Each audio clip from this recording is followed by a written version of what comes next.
Hi, this is Scott Jordan, and you are watching live here at Cellars of Sonoma in beautiful Railroad Square, Santa Rosa, California.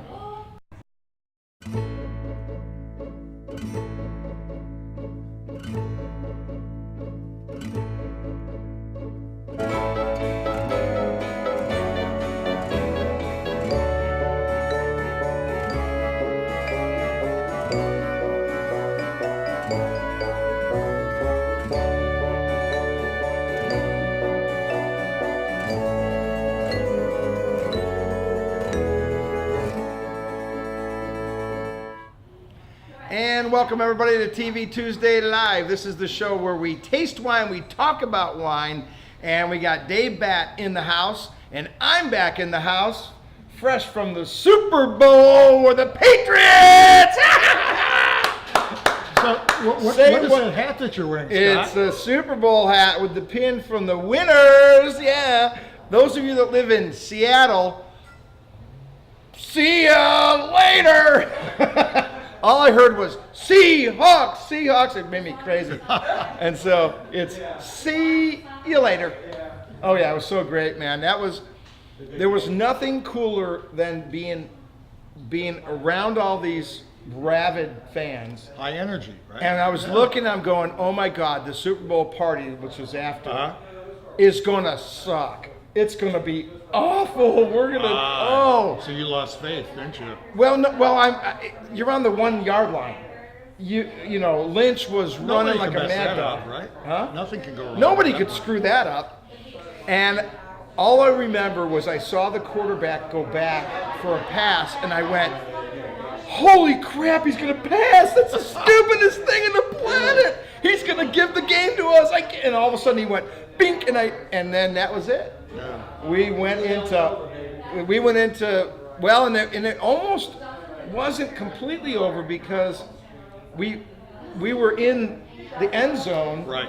receiving the ball, and if they hadn't jumped off sides, we would have been on the 1 yard line trying to move the ball forward. You got to get it out of the end zone, or we're kicking it back to them with 20 seconds left. Right. That wasn't very cool either. So it was. What you got to really know, what everybody that you guys that tune in every week and know that my nephew is the punter for New England, and so it's pretty special for us to see that. We went to the Super Bowl party at the hotel for the Patriots, and I got to tell you, man, there were 2,000 people there. Wow. It was freaking huge. And oh my gosh! And you had ice sculptures with the team logo and the Super Bowl, and live bands in one big huge room, and then live music in another, and food everywhere, and cocktails, and football players running around, and it was just oh man! Bye guys, bye. Hey, at least Green Bay didn't make it to the Super Bowl. They screwed that up. They Go screwed Packers. that up. We love the Vikings. Yeah. We're Packers. Wisconsin fans. Yeah, amen to that. We'll have too much fun, guys. See you. So, all the food, cocktails, the place was Sounds flowing. It was just crazy. We were in there till like 2:30 in the morning, man. Did you wear one of those things? Hello, my name is Scott. No. I was trying to be a groupie, you know, and I grabbed one of the players, and they don't like to take pictures with like strangers and all that. And they're not into that at all. I mean, big time. So I pulled one of these guys over, one of the linemen, and I go, "Come over here and take a picture." And he was going, "No," and I go, "My nephew's the punter," and he goes, "Oh, get over here!" And all of a sudden he loved me. It was great. Oh, then he loved it. It was just amazing. I mean, it was really Great. Yeah, very cool. What a great experience. So hats off. Congratulations, Patriots. You did it, man. Wow, hats off. And now it's baseball season, and in 5 weeks, we'll be in Scottsdale. And we're going to have a problem with the TV Tuesday because we fly back that day. So I don't know. Pre-record or something. I don't know. We'll have to work that out. But we'll figure it out. So tonight, it's all about rosé and a Pinot Noir to go along with it. Okay. In the case of we're going to taste James Rosé and Pinot, Deering's Rosé and Pinot, and Super Sonoma's Rosé and Pinot. I'm not sure if he really calls it a rosé. I mean, well, we'll see. It's a big wine. It's a big wine. Yeah. The first two, James and Deering, it's made from the Pinot that we're going to taste after that. So I thought that would be appropriate to, Sure. you know. Different vintages though, or? Oh yeah, they are. I'm Yeah. assuming. What interesting, and I hadn't thought about it in advance, but the rosés for James and Deering are both 13s, and the Pinots are both 10s. So that's kind of a cool. Perfect. But what it does give you is it gives you a meal option, and where you can use rosé early in the meal, and then finish the rest of the meal with Pinot Noir. And I gave a task to Andrew that he's going to try to do. We're going to actually offer in the tasting room quesadillas. We've been experimenting. You've been part of my guinea pig family. And I think we've got it down enough now where we can do a really nice chicken breast quesadilla with cheese. They're and then good. we can do They're for good. the bird people, we can do a cheese one for the bird folks. Put some jalapeno in there. Yeah, and then it'll come with a little bit of salsa, and I've got some avocado, dip thing. So that would be really nice. We're thinking on the cheese one, $6, and then on the other one, $8. So cool, inexpensive but fun. I think it'd be really nice. I think it'd be great. Yeah, I'm liking that. So Let's do that on air one of these days.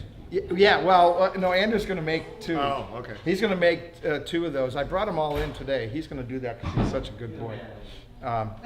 So let's get started with the first wine.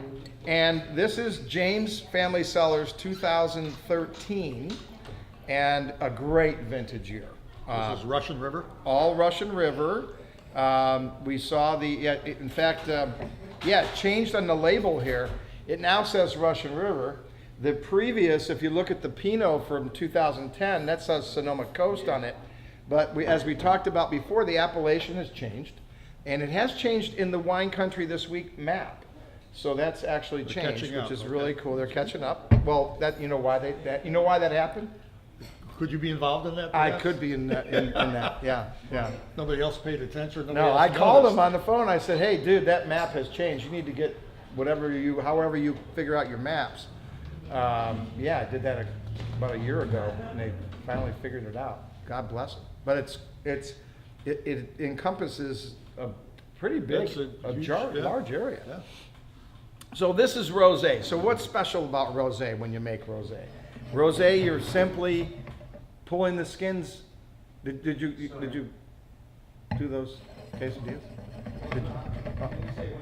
I want them as soon as you can do them. Yeah, hell yeah. Everybody wants a quesadilla, right? Chicken quesadilla, of course you do. No chicken behind the face. They were Yeah.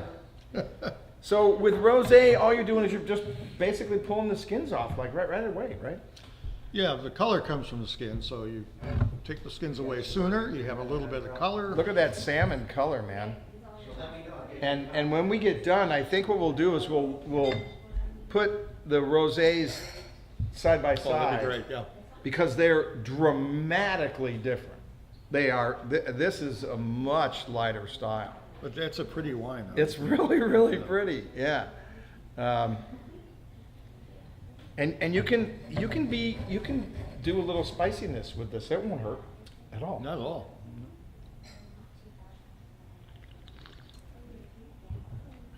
So if you had some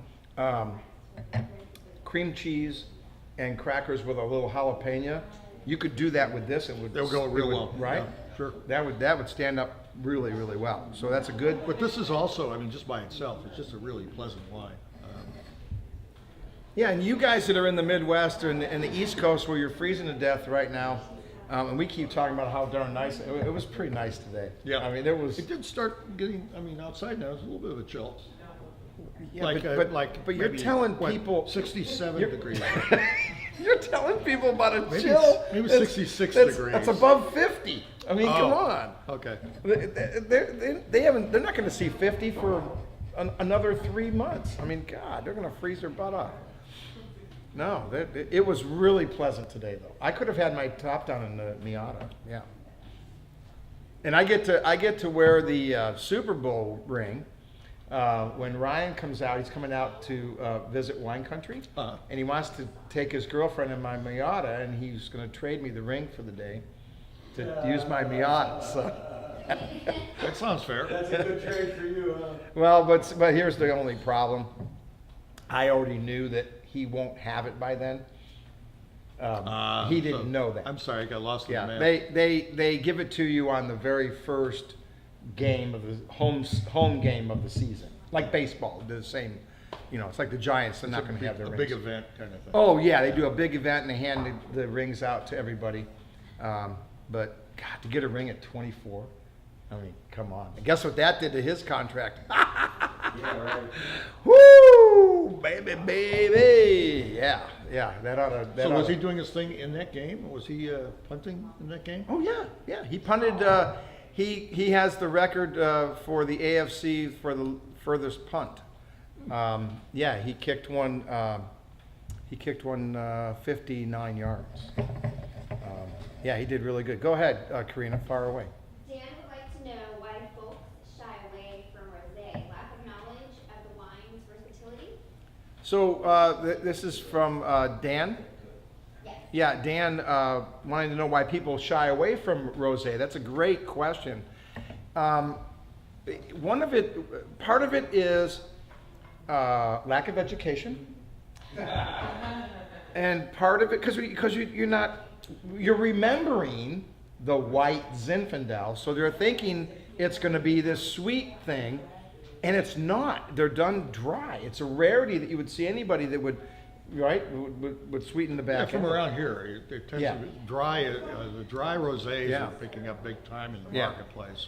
And As so people discover the difference between that and white Zinfandel. Yeah, and so because of that, they're very refreshing, and I think a little more versatile. Because if it had a bunch of sweetness, I think we'd be real limited on our menu much, choice. yeah. So you could get real creative here.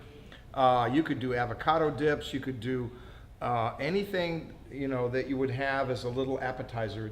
That's going to go really well. And Yeah, it's less intrusive. Yeah. It can stand by itself, but it really does lift up some of those early foods in the meal, and quite honestly, throughout the meal, if you wanted to do that. We grow up with these cold beverages, and there's a chance to have a cold beverage that is a fine wine, which is really quite nice. And the other thing is you really get a break on the price point. I mean, you're talking about an $18 wine that came from the same vineyard of their premium Pinot Noir and what Schramsberg buys for their champagne program. So we're talking about premium grapes. We're not talking about, some junky fruit. The only thing you did is you pulled the skin off a little bit, and you didn't age it in a oak barrel. You typically are going Right. to age in stainless steel. So it doesn't take long to make, right? A few months and you're rocking. It's quicker to market, Yeah. for sure. A lot less labor in the winery. Well, this is a great example of 2013. We think that is another premier year. Seems to be.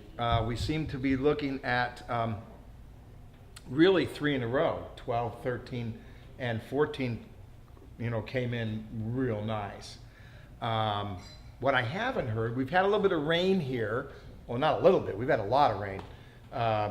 But we're not allowed to have rain more than 3 days. And then the sun has to come out, so that's really cool. It's part of my mortgage plan.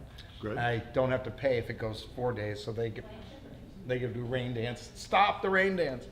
So we had a bunch of rain, but I noticed some of the vineyards they were pushing. So what danger do we have with some of those look like they were in full-on bud break. Yeah, bud break is a time when they're most fragile and the most damage can happen very easily.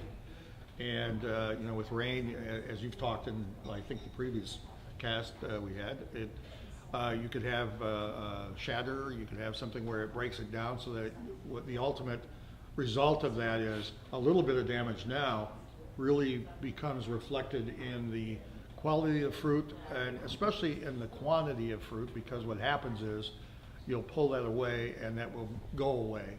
and the quantity of fruit might drop.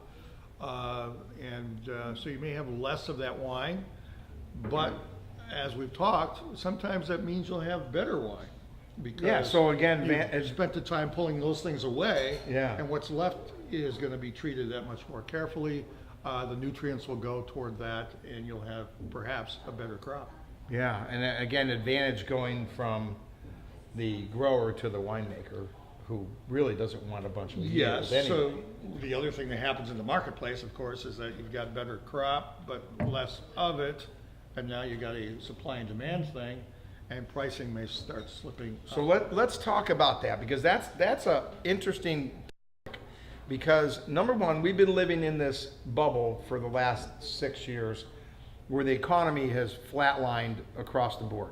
And we can talk about a million reasons why, but I don't want to tick off Al because we love Al. So, but we know what the reason is. We have this economy that's really almost flatlined. It's prevented the wineries from raising prices because you want to not drive them crazy high, but you'd like to take a little increase Right. as you can, as the market will allow you to do. And certainly when you have such great vintages back to back, 12, 13, and 14, but because the economy really wasn't there, you really didn't see that bump. But here's my warning to all of you guys.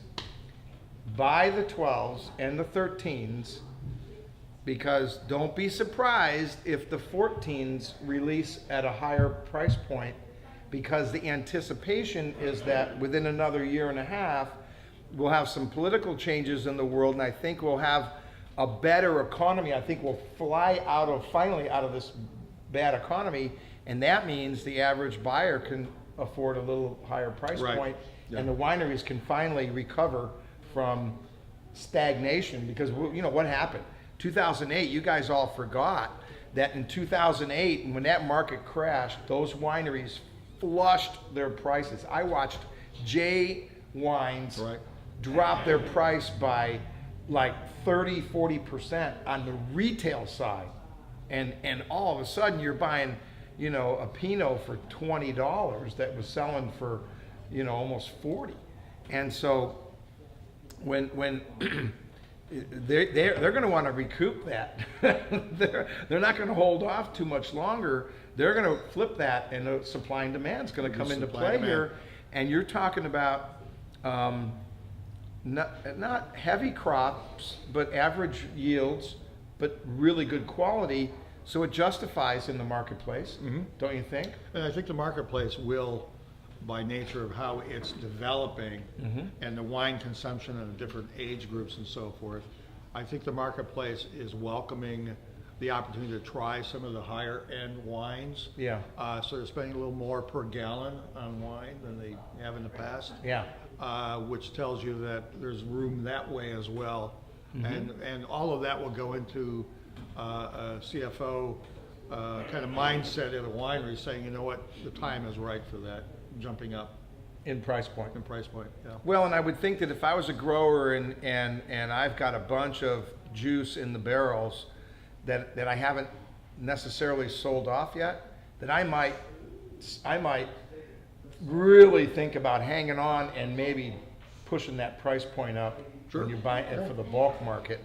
And again, it's a trickle down scenario for you guys. You consumers are going to end up ultimately paying for the higher cost of the fruit. That's just the way it works. And you know, quite honestly, Unless we get a government program and then they can pay for any increase, and we have that, it'd be a tax. Hey, No, we don't want there you that. go. You don't want No that. more tax. We're done with tax. and with taxes. But as you look at the bulk market, because there's such great fruit, it's going to command a higher price, and it's going to change the quality of the bulk market wines as well, because there's not enough to trickle down in the higher quality. Come in. So you have a lot of things that happen that are all attached, and I think the bottom line is, You guys can be part of the tasting. Yeah, there you go. Go ahead and sit over there, and they'll pour the wines that we're having. Yeah. that's all right, cameo appearance. Cameo appearance, it's all good. Well, I think the bottom line is this.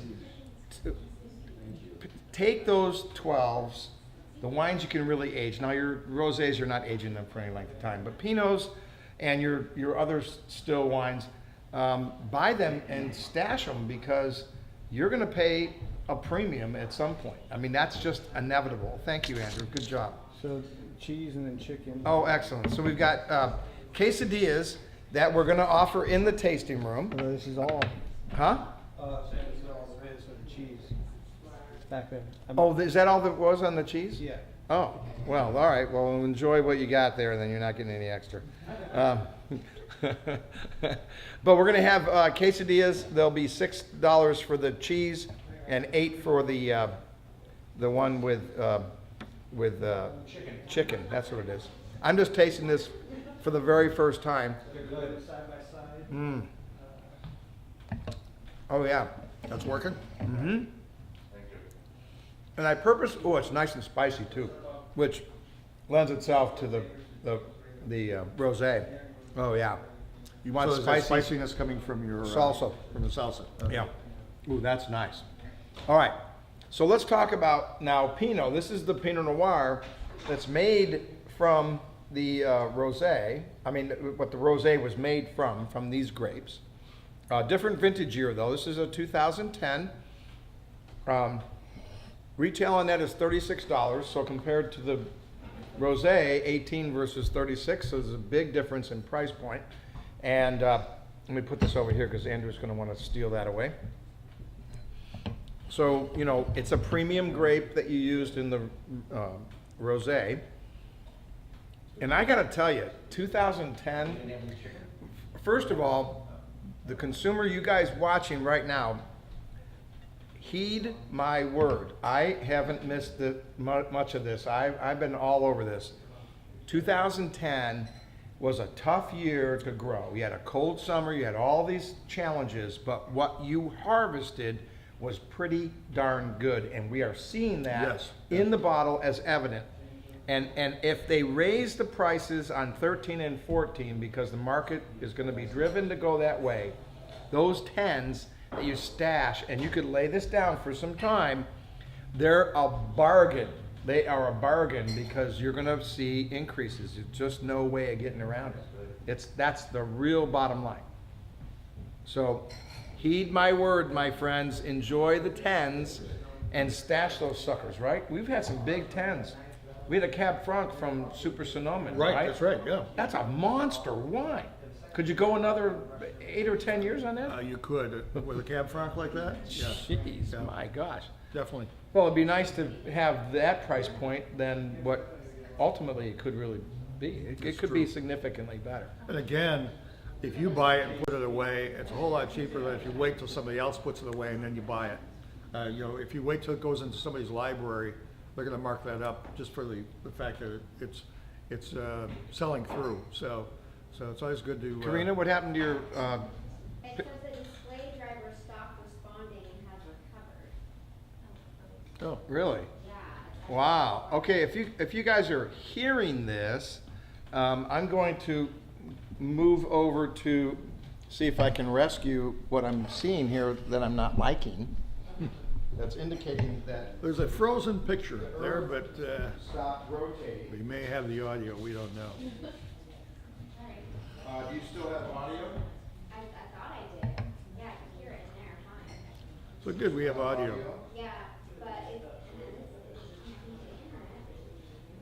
So there are a lot of ways to slice and dice and put together a program. And I think Scott does a great job of coming up with creative combinations to the idea of using rosé and the actual Pinot Noir from the same vineyard is really a chance to taste unlike any other time. I don't remember even doing a tasting like this, where you have a chance to taste side by side a rosé that is a different winemaking technique than the actual production of the Pinot Noir. So I'm enjoying being able to see what the character is that is part of that delivery, what the vineyard provides, but the winemaker gets involved and says, I'm going to do rosé, and now I'm going to do the actual vintage. Stream this, so.